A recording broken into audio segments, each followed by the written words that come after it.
Aleluya.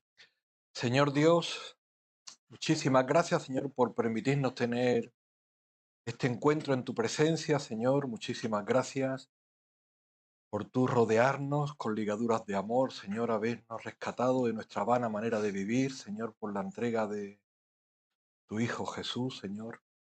Gracias por habernos aceptado, Señor, y gracias que tú comprendes mejor que nosotros mismos la necesidad que tenemos de ti, la necesidad de que tú ilumines nuestro peregrinar de cada día, que tú nos animes, que tú nos fortalezcas, que tú nos confirmes, Señor, y eso es una obra que solamente tu Espíritu Santo sobrenaturalmente puede hacer en nuestras vidas, Señor.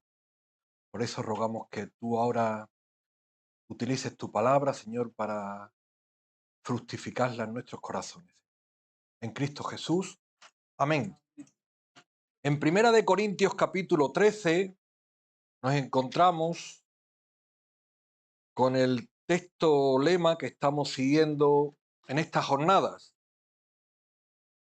Cita a partir del versículo 9, hablando de la preeminencia del amor. Cuando termina, empieza el final, dice, porque en parte conocemos y en parte profetizamos, mas cuando venga lo perfecto, entonces lo que es en parte se acabará. Cuando yo era niño, hablaba como niño, pensaba como niño, juzgaba como niño. Mas cuando ya fui hombre, dejé lo que era niño. Ahora vemos por el espejo, oscuramente, mas entonces veremos cara a cara. Ahora conozco en parte, pero entonces conoceré como fui conocido. Y ahora permanecen la fe, la esperanza y el amor, estos tres. Pero el mayor de ellos es el amor. Obsérvese los previos, cómo va diciendo que ahora estamos en lo imperfecto y vamos caminando hacia lo perfecto, estamos en la inmadurez como niños, vamos caminando hacia la madurez, estamos viendo como en un espejo oscuro, no lo vemos todo nítido, hasta el día que cara a cara veamos la gloria de Dios. Estamos en parte, estamos en proceso. Y habla de que ahora tenemos la fe, la esperanza y el amor. Cuando hablamos de la esperanza, estamos hablando de la hermana pequeña de la triada, porque está en el mismo lugar que la fe y que el amor. Sin embargo, escucharemos en nuestra vida de fe 300 mensajes de la fe, escucharemos 300 mensajes del amor o 400, y de la esperanza quizás 2 o 3, quizás.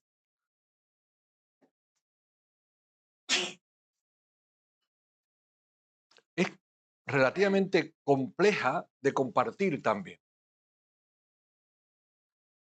Si estuviéramos en un seminario y estuviéramos dando una masterclass de la esperanza, con humildad tendríamos que partir de que el propio concepto de esperanza tiene hasta 11 acepciones diferentes entre el hebreo y el griego.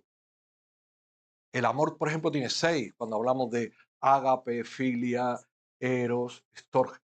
Esperanza tiene 11. Claro, nosotros estamos intentar describir una exposición bíblica para todos los públicos, pero no podemos ignorar la dificultad que tiene, pero también la importancia de en parte. Intento explicarme. Fe, esperanza y amor. Está justo en medio.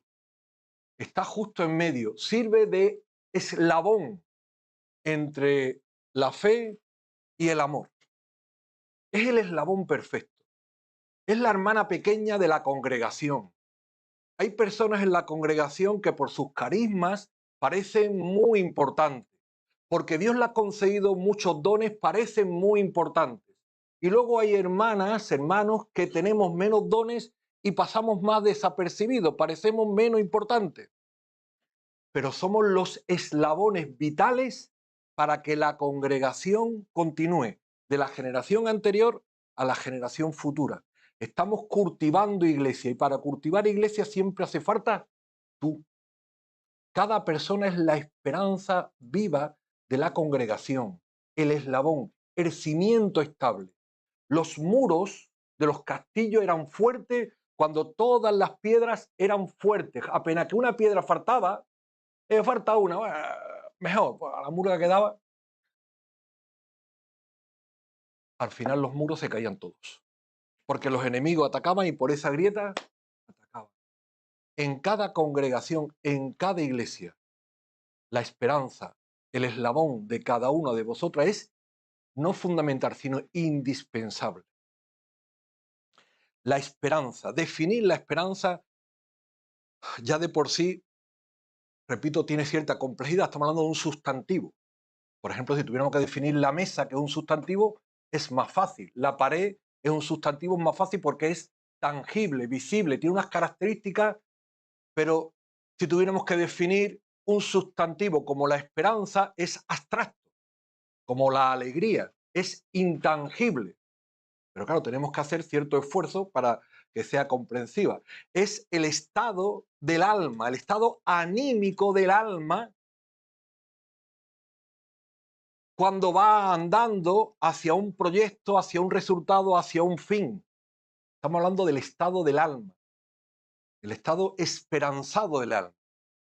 Y se basa en esperanzar, en el verbo esperanzar, que viene de esperar con esperanza algún fruto, algún bien, algún resultado productivo para nuestra vida. Y se tiene la necesidad de que haya una base, un fundamento, y haya una perspectiva, un enfoque de un fin, de un resultado. Y en medio está la esperanza. Vamos a intentar explicarnos porque es importante para ir captando luego los matices que no entraremos, pero de las 11 acepciones que hay. Por ejemplo, un poquito más atrás, en 1 Corintios 9, hablando de los derechos del apóstol, dice el apóstol Pablo en el versículo 10.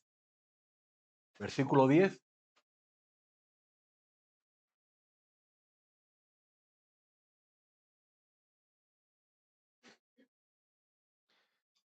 Y lo dice enteramente por nosotros, pues por nosotros se escribió, porque con esperanza debe arar el que ara, y el que trilla con esperanza de recibir el fruto.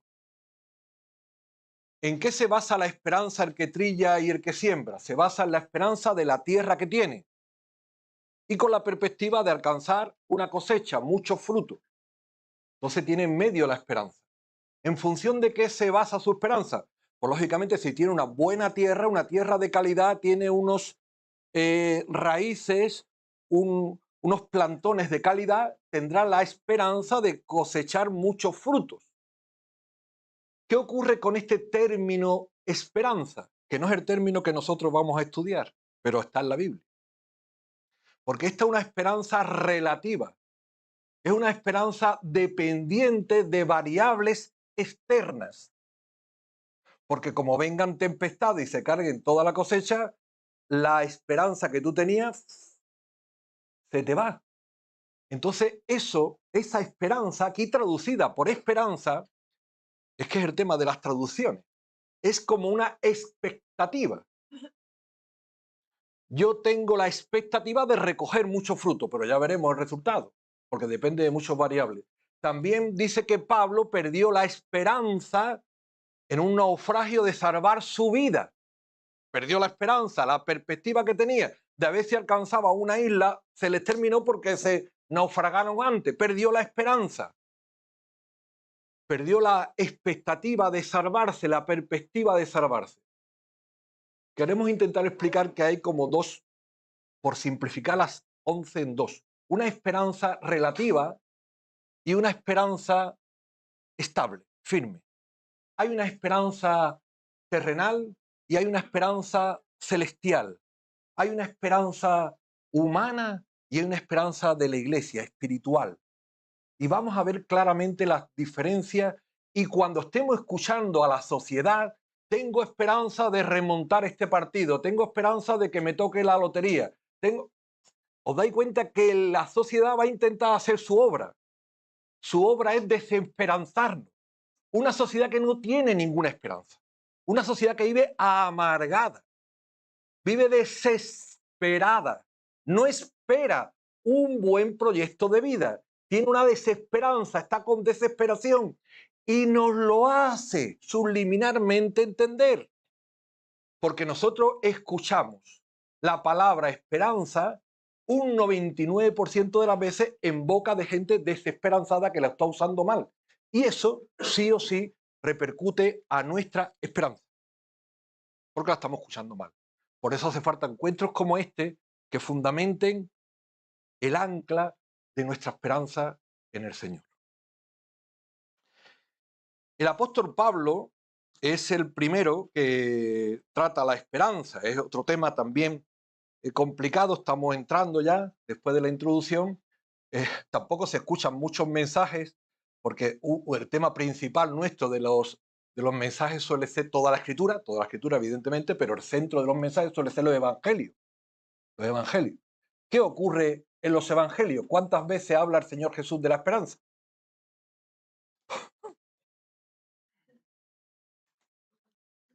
Una.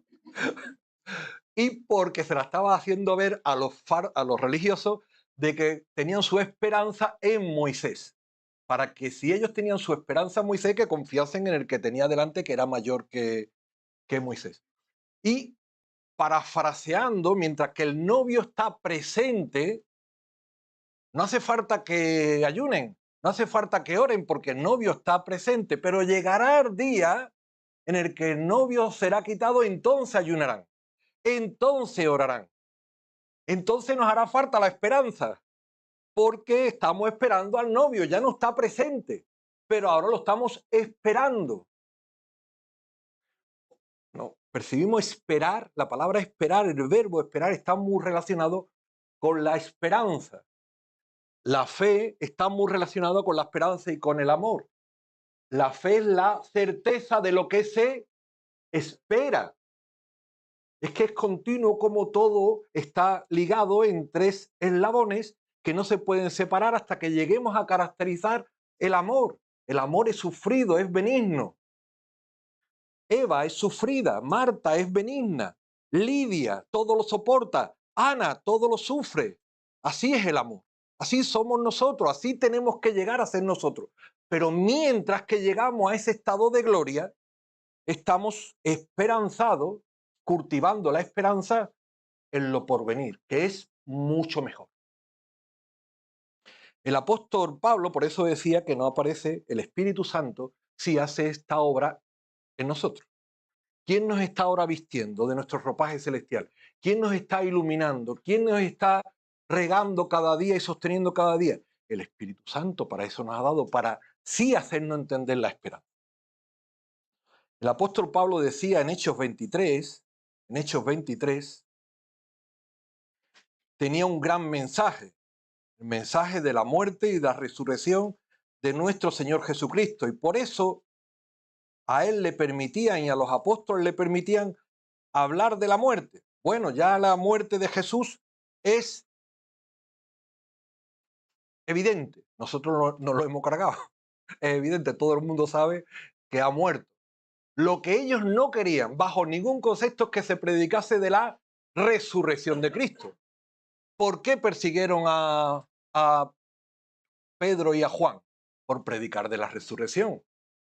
No por la muerte, porque ya ante ellos era evidente que lo habían, no porque estaba enterrado, que ya sabía que había sido enterrado junto a la tumba de David, sino porque estaban diciendo que había resucitado y que había una esperanza que estaba generando aliento en los discípulos, en el pueblo de Dios. Claro que hay una esperanza, claro. Y no solamente llegó a ser perseguido, sino que llegó a ser juzgado.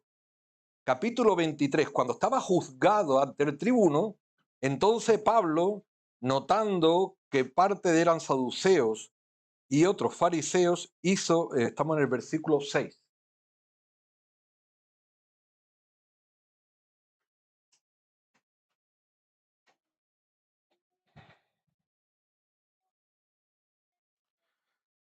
Hijo de fariseo, acerca de la esperanza y de la resurrección de los muertos, se me juzga. ¿Por qué se estaba juzgando a Pablo? Por la esperanza y por predicar de la resurrección de los muertos. Es un tema importante, es un tema importantísimo. ¿Quién va a intentar que no tengamos esperanza? el diablo, que el Señor lo reprenda, va a usar su mundo. ¿No habéis escuchado estos días que si el conejito de Pascua, que si el huevo de Pascua? Tú entras con los niños nuestros en las clases de ERE y no sabes lo que es la Pascua. Piensan que es una fiesta antigua, que no tiene... No entienden el concepto de redención en un cordero, del sacrificio de un cordero inocente, porque huevo, que si tal, lo confunden a conciencia. Se persigue a conciencia. La llamada cultura europea, veis que va a generar una cultura de desesperanza, de desilusión, de amargura, que no la tiene. Tito. Para llegar a Tito vamos a pasar por Timoteo. Pero estamos yendo a Tito.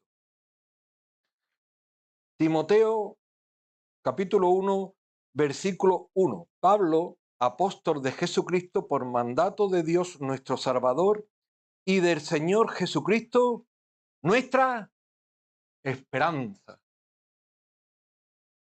Él es nuestra esperanza.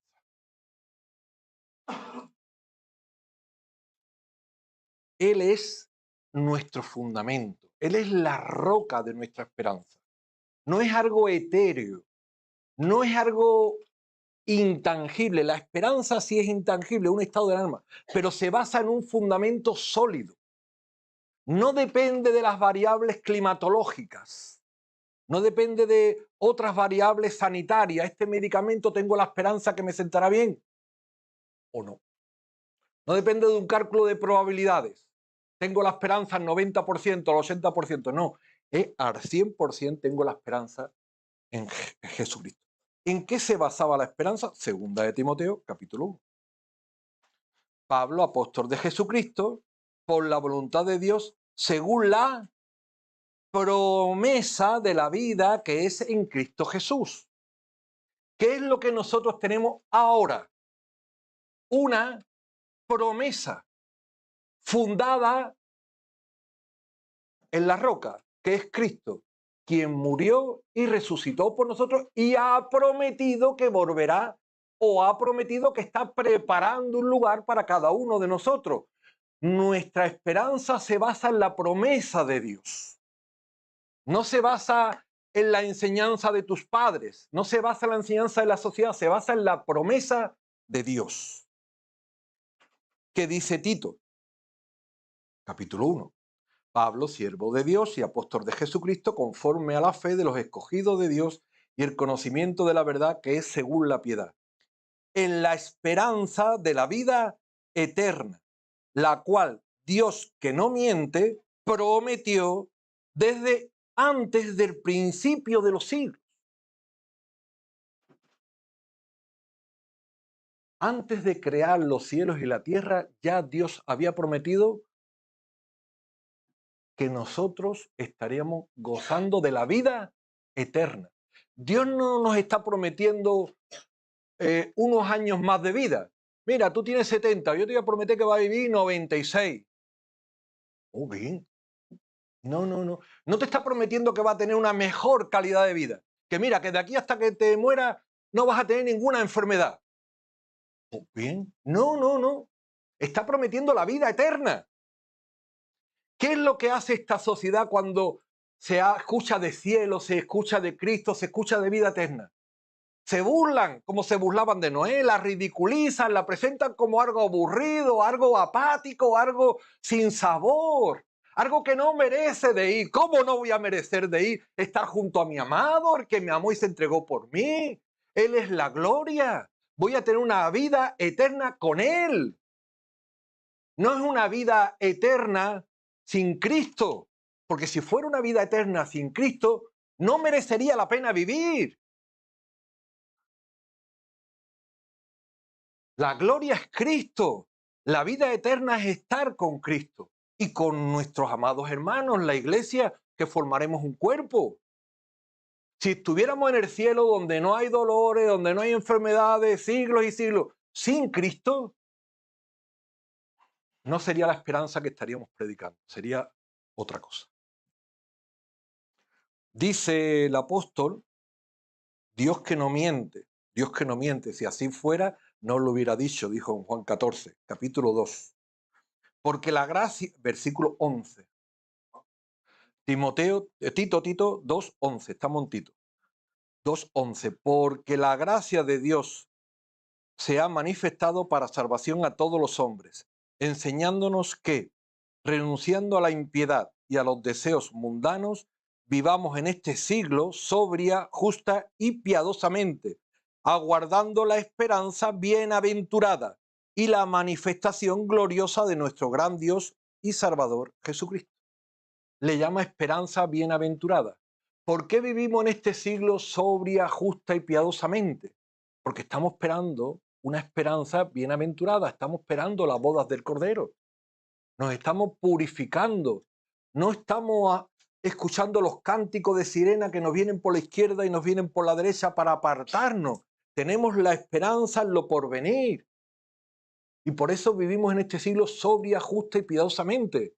No nos dejamos contaminar por las impiedades, por las inmundicias del mundo. Queremos que nuestro vestido esté de lino fino, puro, para cuando Él llegue nos encuentre dispuestas a recibirle. No nos manchamos, no nos contaminamos. Esa es nuestra motivación, estar con Cristo, porque si no tuviéramos esa motivación, pues probablemente seríamos como los demás, nos contaminaríamos y nos mancharíamos incluso a gusto.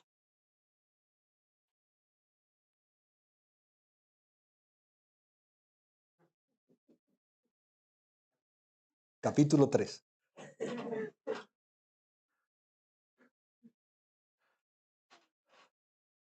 La regeneración del Espíritu Santo, versículo 6, el cual derramó en nosotros abundantemente por Jesucristo nuestro Salvador, para que justificados por su gracia viniésemos a ser herederos conforme a la esperanza de la vida eterna, por la renovación del Espíritu Santo, que Él va haciendo esta obra sobrenatural en nosotros. Vamos a Romanos. De Tito, vamos a Romanos. En Romanos 5 encontramos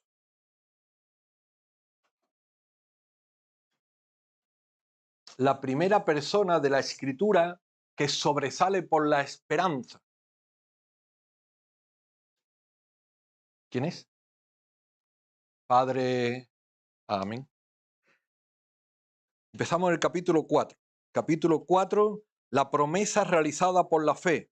Porque no, versículo 13, porque no por la ley fue dada a Abraham o a su descendencia la promesa que sería heredero del mundo, sino por la justicia de la fe. Porque si los que son de la ley son herederos, vana resulta la fe y anulada la promesa. Versículo 16. Por tanto, es por fe, para que sea por gracia, a fin de que la promesa sea firme para toda su descendencia. No solamente para los que son de la ley, sino también para lo que es de la fe de Abraham, la cual es padre de todos nosotros. Versículo 17. Como está escrito, te he puesto por padre de mucha gente, delante de Dios a quien creyó, el cual da vida a los muertos y llama las cosas que no son como si fuesen. Él creyó en esperanza contra esperanza, para llegar a ser padre de mucha gente conforme a lo que se había dicho, así será tu descendencia.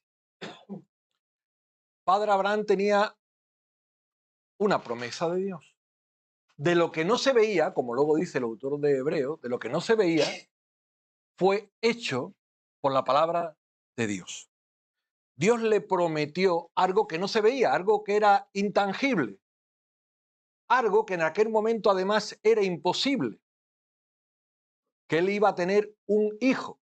Es humanamente posible que todas las personas tuvieran un hijo. Por eso dice, cuando estaba muerto para la capacidad reproductora, es decir, ya ni Sara era estéril, ya él era viejo o mayor, y a Sara se le había pasado la costumbre de las mujeres, cuando humanamente era imposible, el Señor añadió la promesa.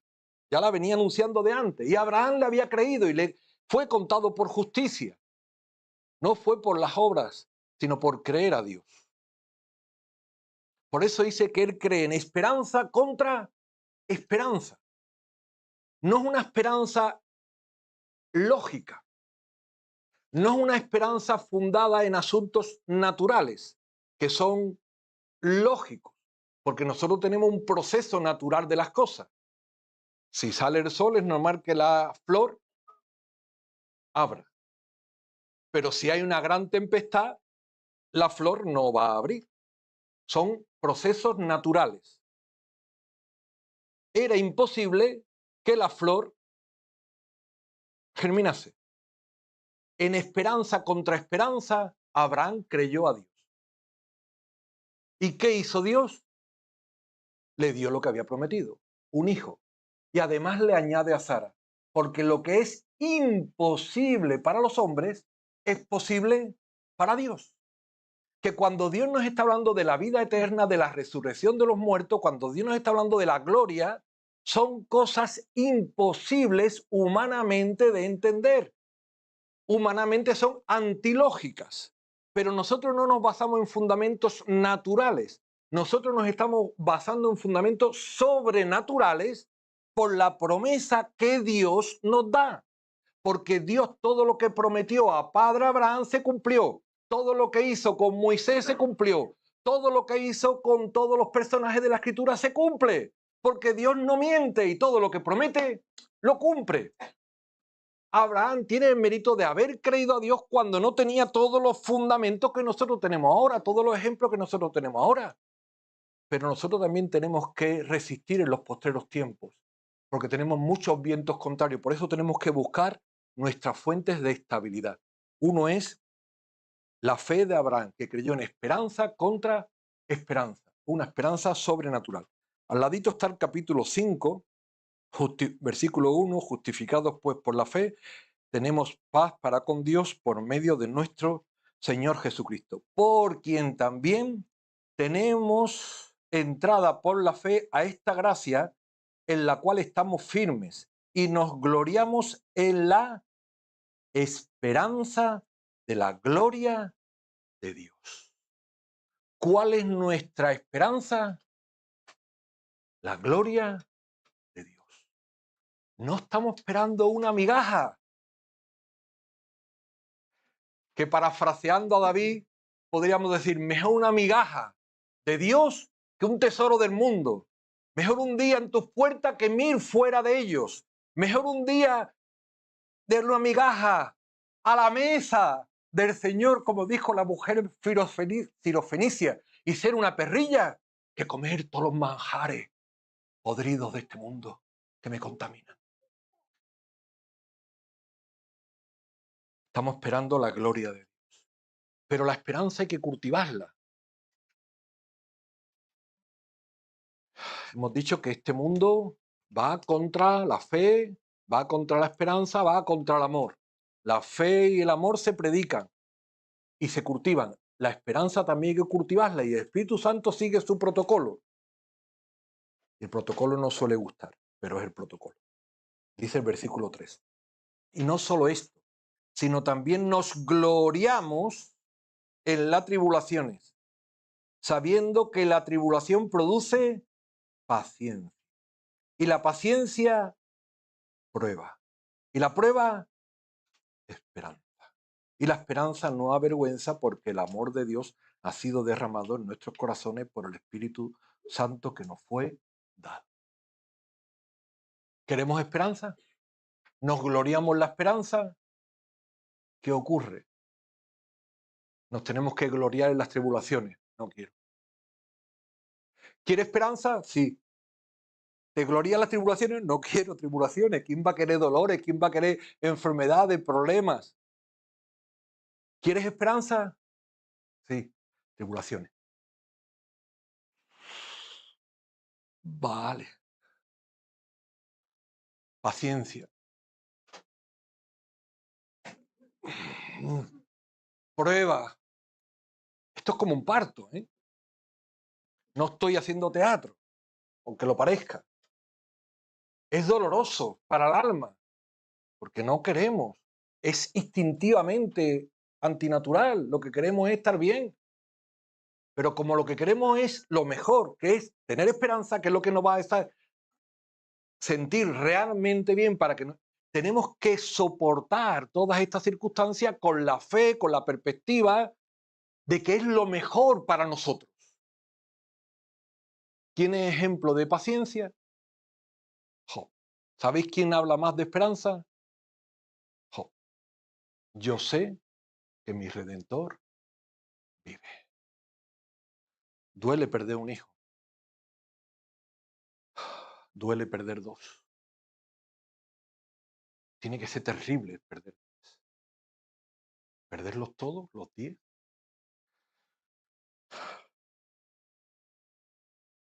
La tribulación. Cuesta, pero cuando nos venga, postrémonos y demos gracias al Señor por la tribulación. El Señor está obrando a través de ella. El Señor está modelando nuestra esperanza a través de ella. Último pasaje de Pablo, en Hebreos. Hay muchos. El Espíritu Santo usa al apóstol Pablo para fortalecer la esperanza constantemente. Bueno, el Espíritu Santo ha usado a todos los personajes de la Escritura, obviamente, en el Antiguo Testamento. Hebreos capítulo 6. Hebreos capítulo 6.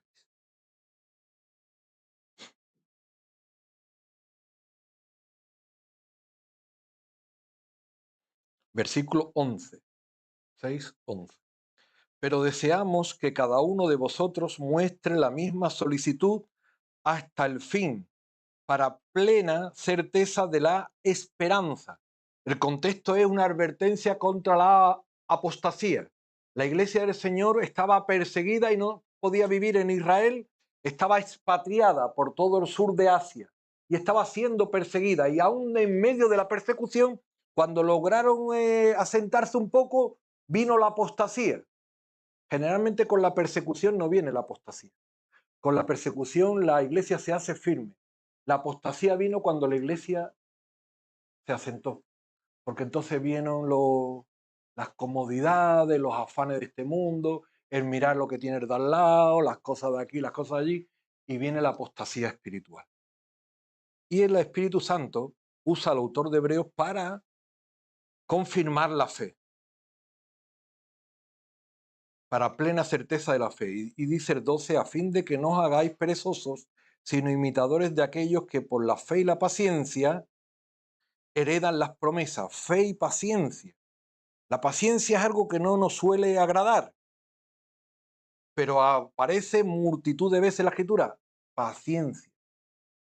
El Señor viene y viene pronto. Este mundo nos atosiga, quiere las cosas y las quiere ya, pronto, inmediata. Pasado mañana, pasado mañana.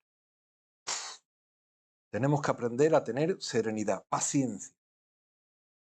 Versículo 13. Porque cuando Dios hizo la promesa a Abraham, no pudiendo jurar por otro mayor, juró por sí mismo, diciendo, de cierto te bendeciré con abundancia y te multiplicaré grandemente.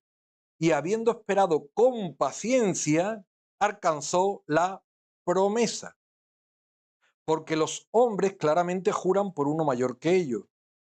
Y para ellos es el fin de toda controversia el juramento para confirmación. Por lo cual Dios, queriendo mostrar más abundantemente a los herederos de la promesa la inmutabilidad de su consejo, interpuso juramento, para que por dos cosas inmutables, en las cuales es imposible que Dios mienta, obsérvese que las dos veces que cita la Escritura que Dios no miente tiene que ver con la esperanza. Lo hemos leído en Tito y ahora vuelve a aparecer aquí en Hebreos. Tengamos un fortísimo consuelo lo que hemos acudido para asirnos de la esperanza puesta delante de nosotros, la cual tenemos como segura y firme ancla del alma y que penetra hasta dentro del velo, donde entró Jesús por nosotros como precursor, hecho sumo sacerdote para siempre, según el orden de Melquisedec. ¿Por qué los barcos cuando están en un puerto y llegan las tormentas, llegan las tempestades, no se van a la deriva? están anclados, tienen un ancla abajo, ¿vale? Tienen un ancla, si no se van a la deriva. Dice que nuestra esperanza es el ancla de nuestra alma. ¿Por qué nuestra alma, cuando vienen los vaivenes de la vida, las tribulaciones, aunque sean para bien, nos hacen tambalearnos? ¿Por qué no nos vamos para la izquierda o nos vamos para la derecha? Por el ancla. Y el ancla no está en el suelo, no está en las cosas terrenales. ¿Dónde está el ancla? En el velo. El velo se rasgó cuando nuestro Señor Jesucristo murió. El velo fue rasgado de arriba a abajo. Allí está nuestra ancla. Allí está nuestro Señor como precursor, como nuestro gran sumo sacerdote, sacerdote pontífice, puente. Ese es el puente entre la fe y el amor. La esperanza, el eslabón, el pontífice del puente. El que nos hace estar estable en medio de los tiempos, que nuestra alma esté fortalecida en esperanza. Y no depende de nosotros, porque si dependiera de nosotros, se nos escaparía de las manos, aunque la intentásemos agarrar con toda nuestra fuerza. Depende del precursor que está a la diestra del Padre intercediendo por cada uno de nosotros. Ahí va mi hija, ahí va mi hijo, está sufriendo. Yo estoy sufriendo con él, Padre, aguántalo, que su fe no decaiga, que siga un paso más. Darle consuelo, fortalécelo, llévale a este hermano como le llevaba a Tito, a Pablo para que lo confortase. Darle esto ahora, un poco más, paciencia, un poco más. No vamos a caer, no vamos a caer, porque nuestra ancla está detrás del velo, arriba, el ancla. Segundo personaje, y vamos ya mucho más rápido. Segundo personaje muy característico de... Segundo personaje por citar algunos, ¿verdad? No vamos ahora aquí a extendernos horas y horas hablando de la esperanza. Es un tema transversal en toda la escritura, lo hemos estudiado poco, pero no lo hemos estudiado poco porque tenga poco contenido ni poco desarrollo, sino porque lo hemos estudiado poco. Porque hay muchos personajes que caracterizan la esperanza, como hemos dicho el caso de Job, como pudiéramos citar otro. Pero vamos a ir a David. David claramente, eso solamente por estadística de la concordancia. Cuando vamos buscando la concordancia, Job, esperanza, pum, pum, pum, muchas veces. David, esperanza, pum, pum, pum, muchas veces, muchas veces, muchas veces. David, capítulo 31. Capítulo 31, versículo 6.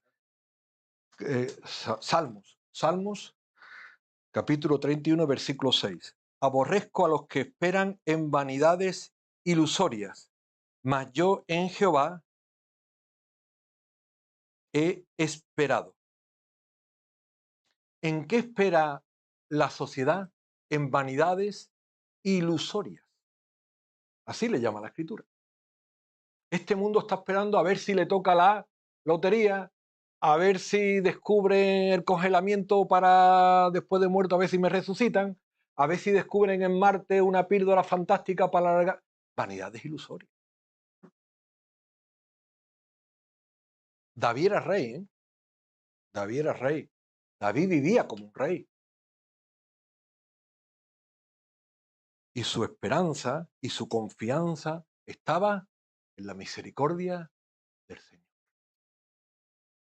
Él confiaba en el Señor. Él esperaba en el Señor. Y era difícil porque ¿en qué confiaban los otros reyes cuando iban a la guerra? Estamos hablando de una guerra espiritual representada en el Antiguo Testamento por guerras tangibles, físicas. Los otros reyes, cuando venían guerras, conflictos armados,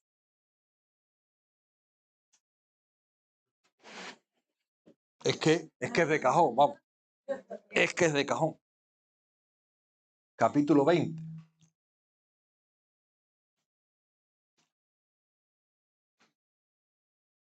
¿Dónde está el toledano? Daniel. Sí, ¿no? capítulo 20, versículo 7. Ya me levanto. Estos confían en carros y aquellos en caballos, pero nosotros en el nombre de Jehová, nuestro Dios, tendremos memoria. Pero a pesar de que David lo cantaba, el pueblo no aprendió a confiar en Dios. Lo cantaba, que los demás confiaban en carro y en caballo y no le iba bien. Los carros representan los carros del faraón. ¿Recordáis dónde terminaron los carros del faraón? En el fondo del mar. Y los carros del faraón, y el faraón representa al enemigo de la iglesia. ¿Recordáis dónde fue destruido el enemigo de la iglesia? En la cruz. ¿Y dónde van a terminar todas sus huestes? En el fondo del mar. Allí van a terminar todos los carros. ¿Tiene sentido que la iglesia se apoye en los carros cuando vienen los problemas? Lo cantaba David. ¿En qué se apoya la iglesia en Isaías 30? Bueno, la iglesia no, el pueblo de Dios en Isaías 30.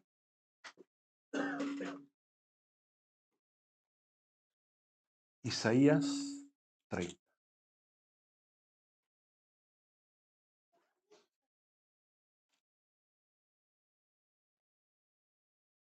Versículo 1.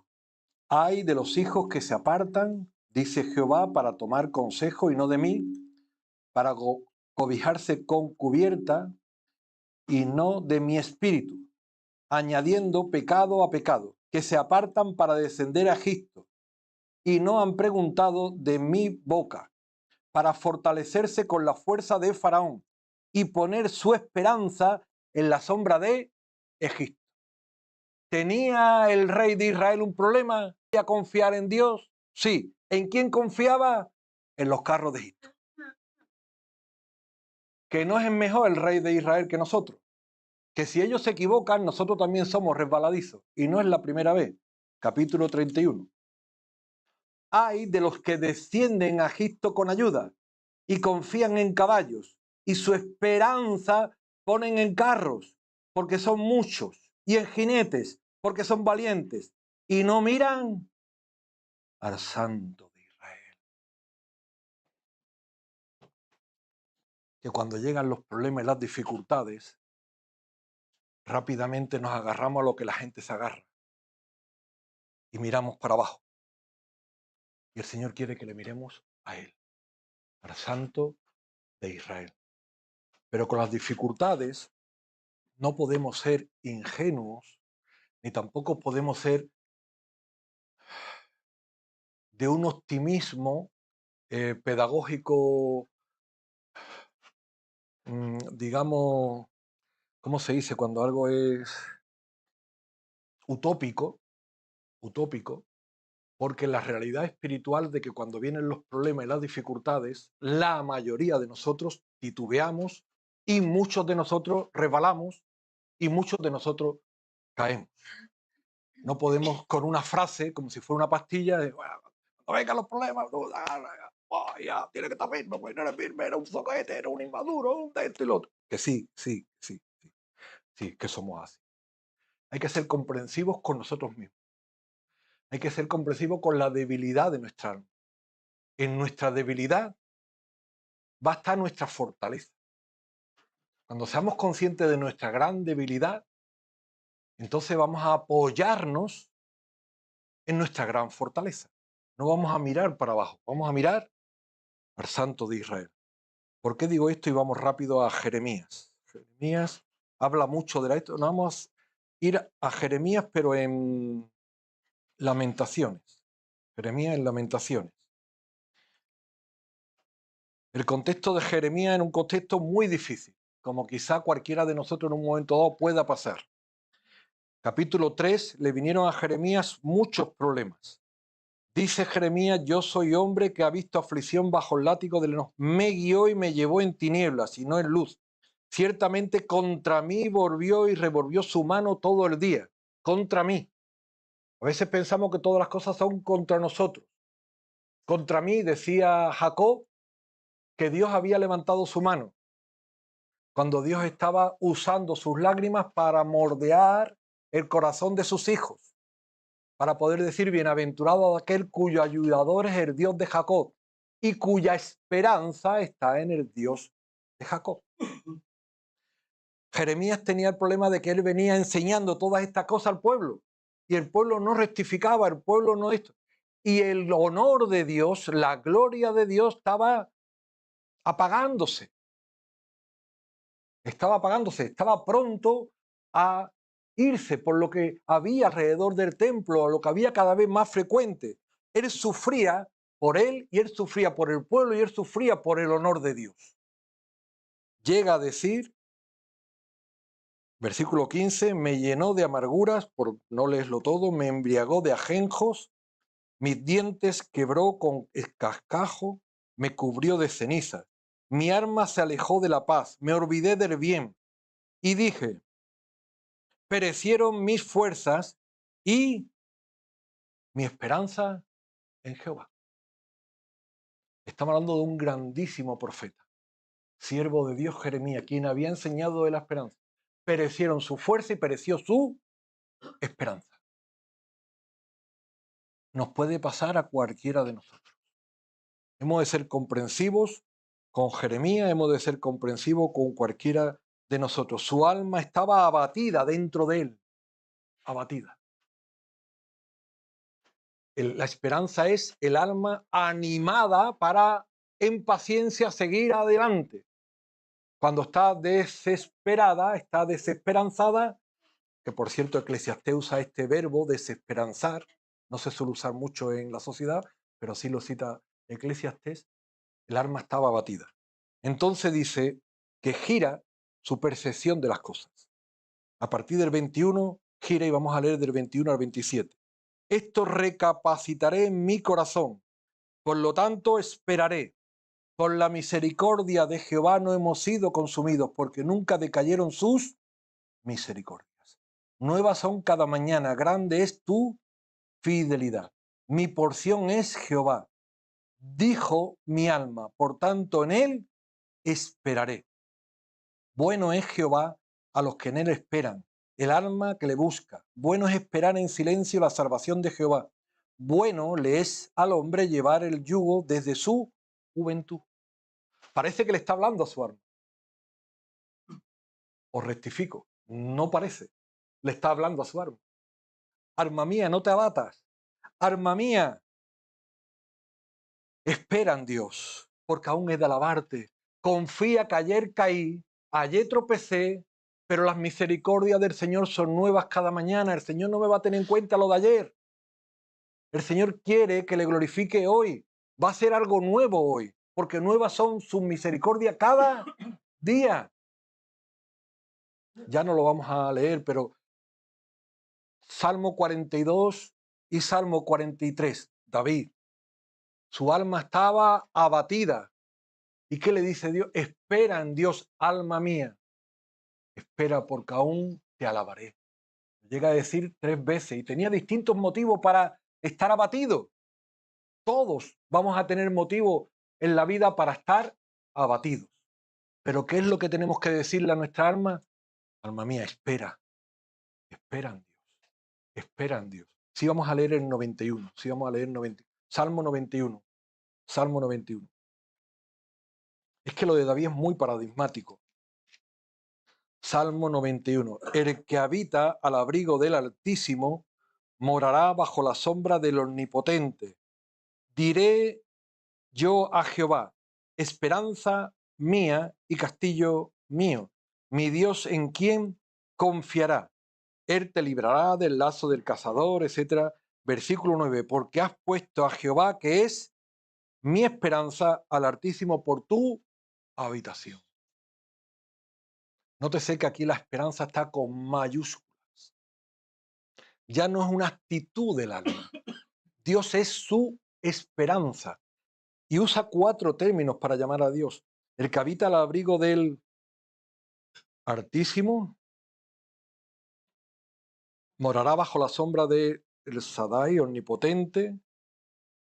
Altísimo, como era en la escritura. El original.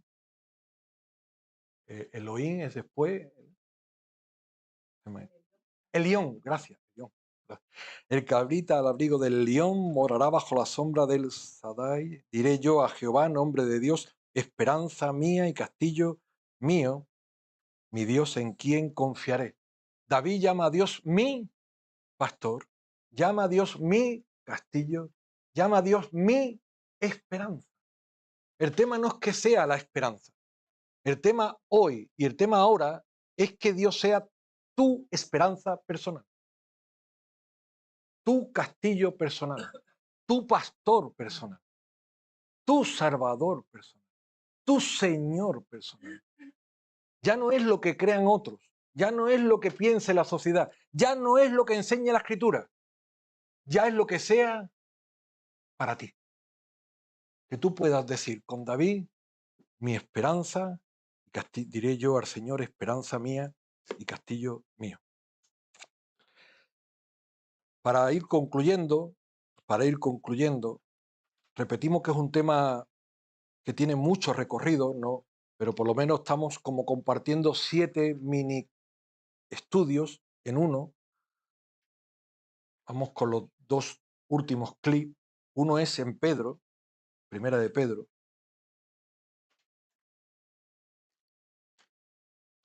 2 últimos clips, primera de Pedro.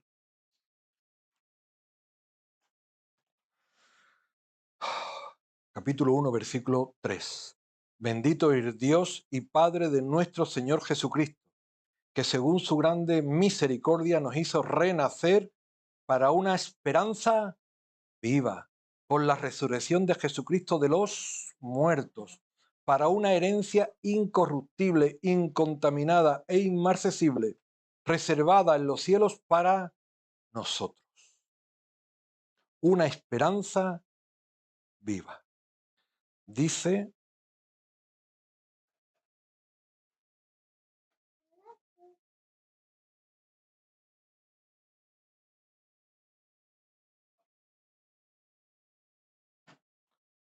también en el 19, 18, sabiendo que fuisteis rescatado de vuestra vana manera de vivir, la cual recibiste de vuestros padres no con cosas corruptibles como oro o plata, sino con la sangre preciosa de Cristo, como de un cordero sin mancha y sin contaminación, ya destinado desde antes de la fundación del mundo, pero manifestado en los postreros tiempos por amor de vosotros, y mediante el cual creéis en Dios, quien le resucitó de los muertos y le ha dado gloria, para que vuestra fe y esperanza sean en Dios. ¿Desde cuándo estaba el Cordero predeterminado? Desde antes de la fundación del mundo. ¿Desde cuándo decía Tito que estaba predeterminada la enseñanza de la esperanza? Desde antes de ser fundadas todas las cosas. No se basa en fundamentos huecos, como el oro o la plata, que para la gente es lo más fuerte. Se basa en fundamentos sólidos y una perspectiva sólida. ¿Cuál es el fundamento sólido? La cruz de Cristo y la resurrección de Cristo. Es una esperanza viva, porque Cristo está vivo y viene pronto. La esperanza es el eslabón que liga la muerte y resurrección de Cristo con la esperanza bienaventurada de que Cristo viene por su iglesia. Por eso nuestra esperanza no es como lo de este mundo cuando estamos en un entierro que está muy triste, dice en Tesalonicense, porque tenemos esperanza. Y esta esperanza es viva. Sí, muchos de nosotros hemos estado en las procesiones y muchos de nosotros hemos ido con los cirios, o por lo menos algunos de nosotros, y está muerto. Las religiones de este mundo están muertas. Pero ¿sabéis cuántas personas siguen las religiones de este mundo? Millones y millones y millones. Pero gloria a Dios, nosotros tenemos una oportunidad gloriosa, que estamos confiando en una esperanza viva. No en un Dios inventado. Buda, Alá, Confucio. Un ídolo que tiene ojos y no ve, tiene cuerpo y no tiene vida. Nuestra esperanza es viva y además es inmarcesible, es incontaminada, es imperecedera. Que nosotros podemos estar bien o no, pero lo mejor está por venir. Nuestra esperanza es gloriosa, porque Cristo viene y viene pronto y lo mejor está por venir. Y los últimos clics, si me lo permitís, lo vamos a sacar de la literatura cristiana y terminamos. Disculparme. Hemos enseñado de la escritura, pero también del siglo I hasta ahora hay muchos ejemplos de personajes. Y Juan Bunyan, ya esto lo compartimos una vez en el culto, Juan Bunyan cuando escribe El progreso del peregrino, resulta que el peregrino sabéis que va por un camino, incluso que hay leones que están atados con unas cadenas y no le pueden tocar porque están con la cadena, pero claro, él tiene duda y tiende a apartarse. Y la fe le hace confiar de que el Señor le libra del león y da otro paso más. Pero claro, algunas veces se apartó y Dios lo tuvo en su misericordia que corregir. A mitad del camino se encuentra con un personaje que se llama Esperanzado. Esperanzado, es precioso. Además, es precioso también el participio. Esperanza se basa en un verbo que es esperar y se basa en un participio que es esperanzado. Y esperanzado ayuda mucho a Peregrino, así se llama el personaje principal, y los dos van hacia adelante también con su va y venes. Hasta que llegan al final, justo cuando están en una alta cumbre, ellos están viendo, como desde este dron, ellos están viendo el valle que tienen delante, que era el último tramo, el gran mar, y detrás ellos veían la esperanza, pero como en un espejo turbio. ¿Recordáis dónde empezaban Primera de Corintios? La veían como un resplandor de gloria, pero que veía. Pero claro, al bajar al valle, ya ellos no veían la gloria, la estaban viendo cuando estaba en la cumbre.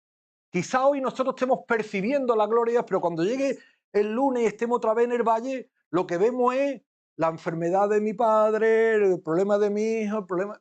Ya no vemos la gloria que está detrás. Y llegan al mar, y llegan al mar. Y se ve a Peregrino buscando un camino. Dice, Dios nos va a dar un camino para cruzar el mar. El mar es muy grande. El mar para los hebreos representa la muerte.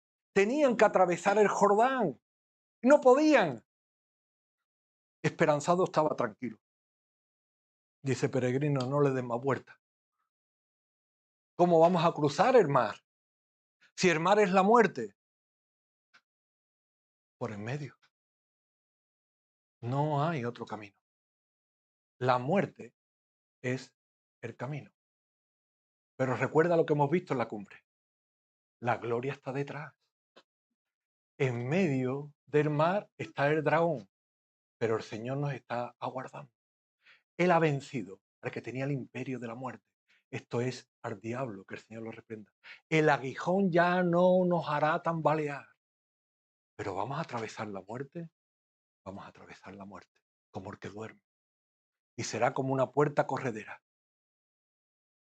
Y cuando demos 2 vueltas, estaremos en la gloria. Y atravesaron con fe el mar. ¿Y sabéis dónde llegaron? A la gloria. El señor Spurgeon, conocido por sus predicaciones muy populares, llegó a decir en su epitafio, se llevaba mucho en los periódicos poner una esquela. Bueno, hasta no hace mucho Acuña buscaba las esquelas que teníamos que poner en los periódicos. Decía, un día escucharéis que he muerto. Escucharéis que he muerto. Me moriré. Yo, no, no le hagáis caso. Pero no es porque no haya muerto. Realmente estaré muerto, pero no le hagáis caso porque entonces estaré más vivo que nunca. Hoy estoy vivo, pero cuando muera, en realidad estaré más vivo que nunca. Esa es la esperanza que tenía Peregrino. Esperanzado, espurio.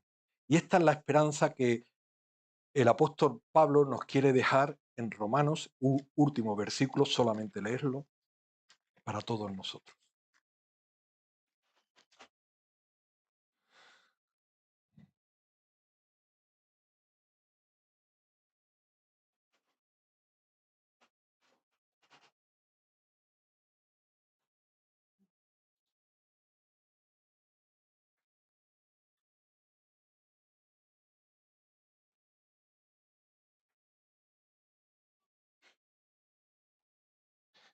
capítulo 15 y versículo 13. Y el Dios de esperanza os llene de todo gozo y paz en el creer, para que abundéis en esperanza por el poder del Espíritu Santo. Que el Señor sea glorificado y que el Señor os bendiga.